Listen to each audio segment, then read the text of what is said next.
ایک عورت تھی، اس نے 1000 جنازے جب نہلا لیے نا، اللہ والی تھی، اس نے کہا میں اپنا تجربہ آپ سے شیئر کرتی ہوں.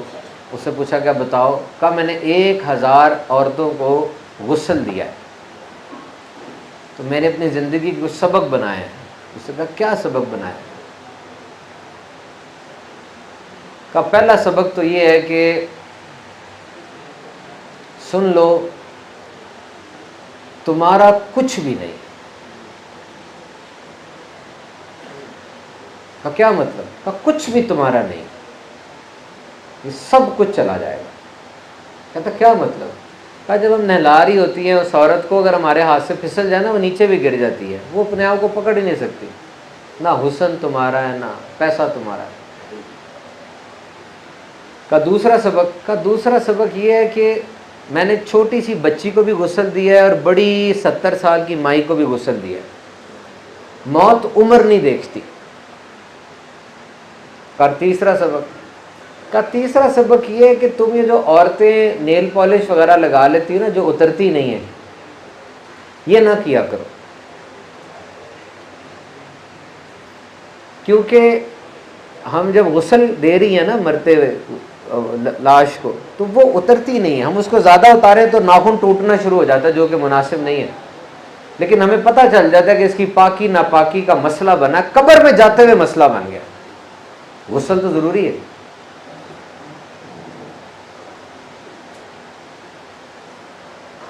پھر وہ کہتی ہے کہ ایک سبق میرا یہ ہے کہ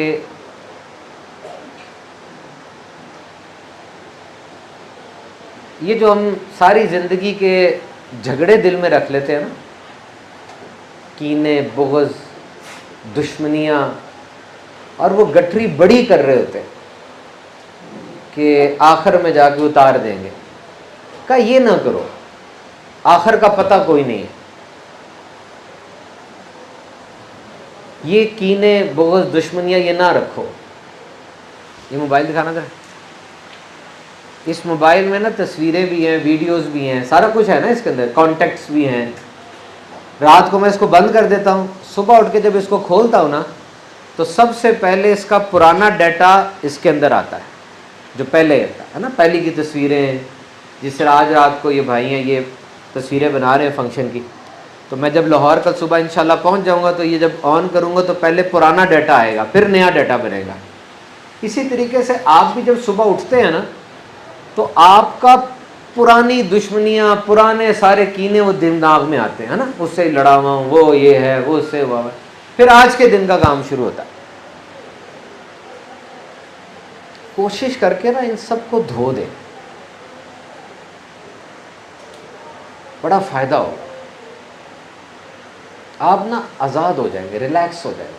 آپ سمجھتے ہیں معاف کر دینا اس کے لیے، یعنی اس نے میرے ساتھ زیادتی کی تو میں اس کو معاف کروں گا تو اس کو فائدہ ہوگا. اور نہیں، معاف کرنا آپ کے لیے، اس کے لیے نہیں ہے. مجھے پتا اس کی عادتیں ہو سکتا ہے اتنی زیادہ بگڑی ہوئی ہوں کہ وہ دوبارہ سانپ بن کے ڈس لے، اور لوگ ایسے ہوتے ہیں. لیکن آپ کے لیے معاف کرنا ہے تاکہ آپ ریلیز ہو جائے.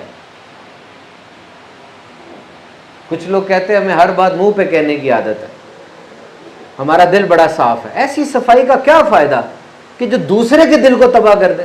آپ کو پتہ نہیں ہر بات کہنی ضروری نہیں ہوتی، بہت سی باتوں کا بوجھ اپنے کندھوں پہ رکھنا ہوتا ہے. اگر آپ نے اچھی زندگی گزارنی ہے، آپ کو اندھا، گونگا اور بہرا بن کے جینا پڑے گا. زندگی آسان کب ہوتی ہے؟ اس کو آسان بنانا پڑتا ہے، صبر کر کے، شکر کر کے، برداشت کر کے. میں نے کب کہا ہے سارے اچھے ہیں آپ برے ہیں؟ یہ نہیں میں کہہ رہا. میں صرف اتنا کہہ رہا ہوں کہ آپ اس سے معاف کر دیں بس. ابھی جا کے لسٹ بنائے میرے دل میں کس کس کا کینہ ہے، کس کس سے دشمنی ہے، میری لسٹ بنائے اور کیوں ہے.